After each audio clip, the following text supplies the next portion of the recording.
All right, welcome back to the Elias Macko Show, and let's have a good chat with Christopher Skeete. Of course, he's the CAQ M&A for Sainte-Rose. He's also Minister of International Relations and responsible for relations with English-speaking Quebecers in the CAQ government. He's on the line. Minister Skeete, Christopher, welcome back to the program.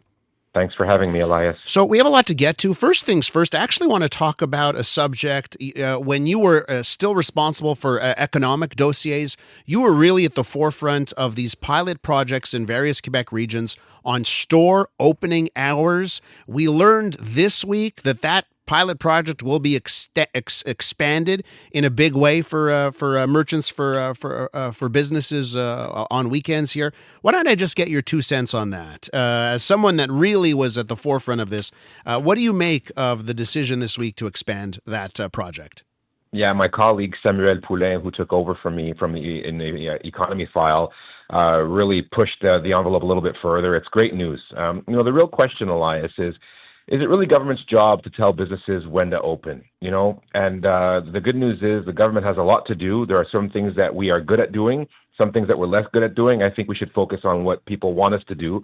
And I don't think they want us telling them when they can shop. It still sort of feels like with your pilot project, like half measures, like we're not ripping off the Band-Aid. It's another year test and that kind of stuff. And as you mentioned, like the question that I have is why should there be any rules about when a business decides to open?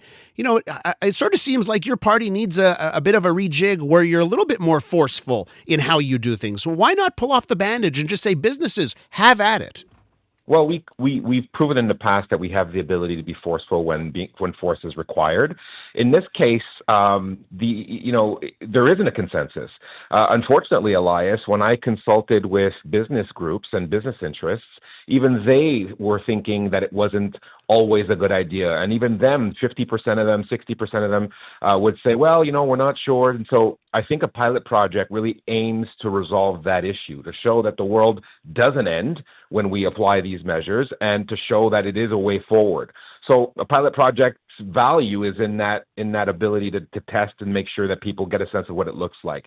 But there isn't a consensus one way or another. Either consumers aren't sure they want it, and businesses aren't sure they want it. The fundamental question is, with all that government has to do, should we be focusing on this, deploying civil servants to that? I don't think so, which is why I wanted to see a pilot project. And I should point out, you're right. There are people that don't like this employees groups as well, who are like, hey, we don't want to have to work more hours. We want our weekends as much as the weekends to ourselves. So you're right. There is some opposition there. Hey, let me ask you this. You know what? This actually came up this week.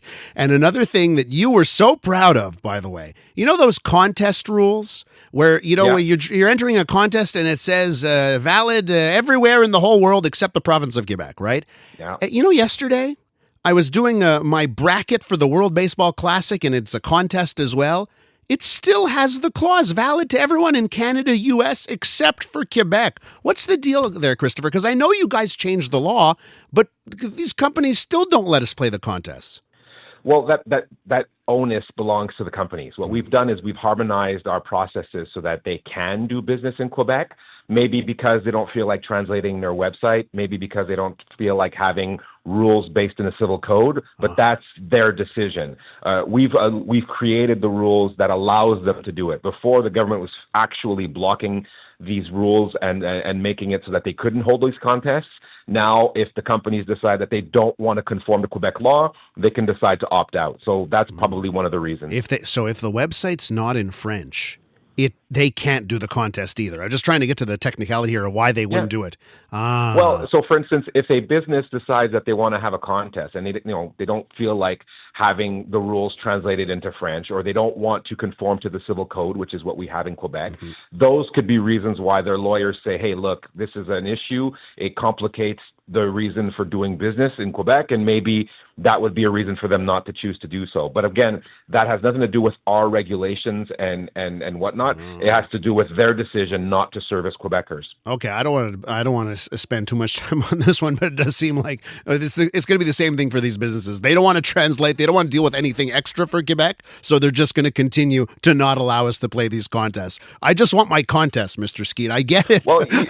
Well, so do you really want to live in a world where, and this brings us back to the old questions that we always have with regards to language laws in Quebec, Elias, right? So do we want to live in a world where a Quebecer who wants to enter a contest doesn't have the right to read the legal disclaimer in their language? I don't think we want to live in that world. But again, of course, protecting French in a continent of 400 million English speakers is going to be difficult, and this is one of those areas where so it's philosophical. I understand, but it's not us. It really is the companies that are choosing to exclude Quebecers. So I do see your point. My counter would be, it's not a right, it's a bonus in life, like entering a contest. This is a nice to have, so it'd be nice if even those regulations didn't count for contest websites. But I digress. Let's move on to other things. Let's talk about Mexico for a second. Of course, you are Minister of International Relations. We're with Christopher Skeete, by the way.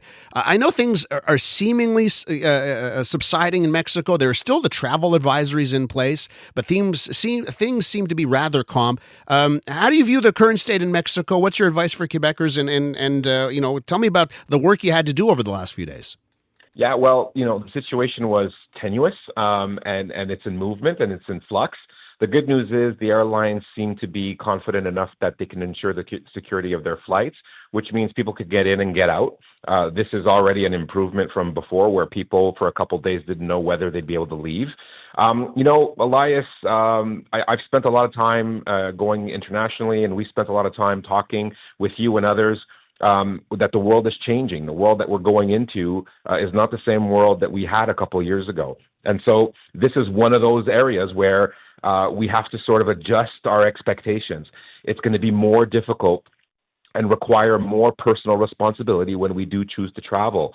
Mexico is going through some violence. There are issues in the Caribbean with Venezuela, with Cuba. So these are things that we have to sort of get used to, and we all have to ensure our own personal safety and measure our own tolerance for risk. And so, yes, there's advisories.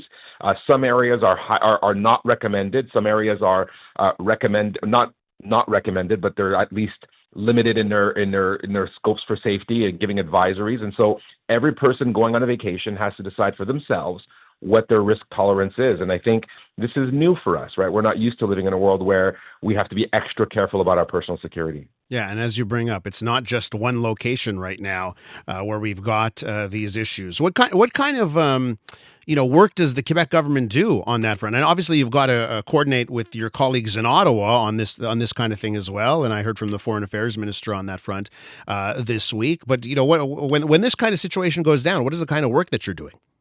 So we have offices. So the Quebec government has 39 offices in 19 countries. We have offices in Mexico City, and we have I said 39, it's 34, sorry.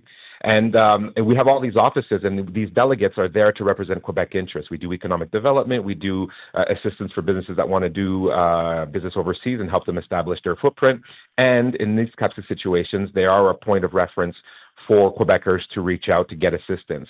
The first thing you should do when you go into another country, and this is a habit that we haven't developed, is we should register ourselves with the embassy. That allows us to be in the communication line if ever there are issues, or if ever a natural disaster hits, or if ever there's a crisis. So the first thing to do would be to register yourself at the embassy. And, if you want, the delegate in Quebec can help you do that in Mexico City. And to wrap up here, Chris, I need to ask you about this one. Your party is in the midst of a leadership race. Bernard Drinville and Christine Frichette, the candidates there. One of those two will be the next premier of Quebec, the next leader of your party. Have you taken a stance on this one? I have. I've chosen to support Christine Frichette. I think she's the one who can take us forward and help us the most. And so, yes, I've put my lot in with Christine Frichette. I'd love to know further as to why you think she is the right person to lead your party and lead this province. It's a good question. She used to be the president of the Chamber of Commerce for Eastern Montreal, for Montreal East. She is a person that has an international profile, which I think is something that is very important in the current times. But mostly, she's a woman that has a lot of desire to communicate, to listen, and is somebody who isn't afraid to change policies when the situation demands. For me, we need somebody who's not overly emotional, who's able to analyze situations that are complex and apply complex solutions to complex issues. And most importantly, Christine Frichette is a fervent defender that the last thing Quebec needs is another referendum. And let me ask you about this, because she's also taken many positions that run counter to what current ministers are trying to do, whether it's the PEQ, cultural initiatives in schools. That's the latest one there. The third link, which I know affects the people in Quebec City more than the people in Montreal. But there's seemingly a lot of issues where she's saying, hey, what the party's doing is wrong.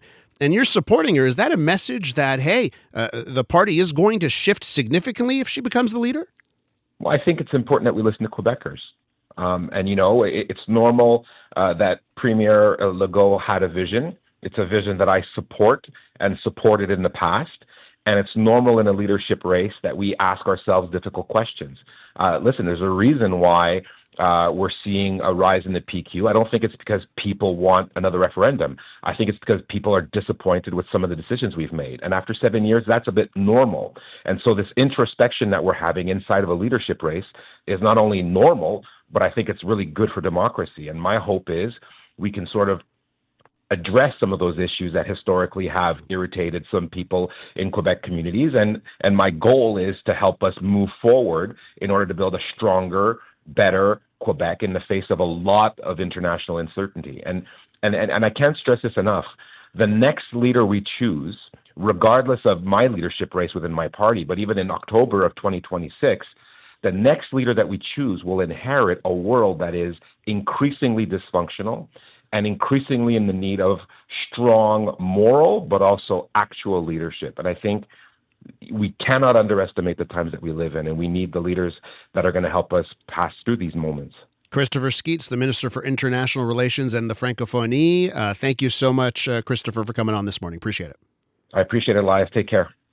Canadian women are looking for more out of themselves, their businesses, their elected leaders, and the world around them. And that's why we're thrilled to introduce the Honest Talk podcast. I'm Jennifer Stewart. And I'm Catherine Clark. And in this podcast, we interview Canada's most inspiring women. Entrepreneurs, artists, athletes, politicians, and newsmakers, all at different stages of their journey. So if you're looking to connect, then we hope you'll join us. Listen to the Honest Talk podcast on iHeartRadio or wherever you listen to your podcasts.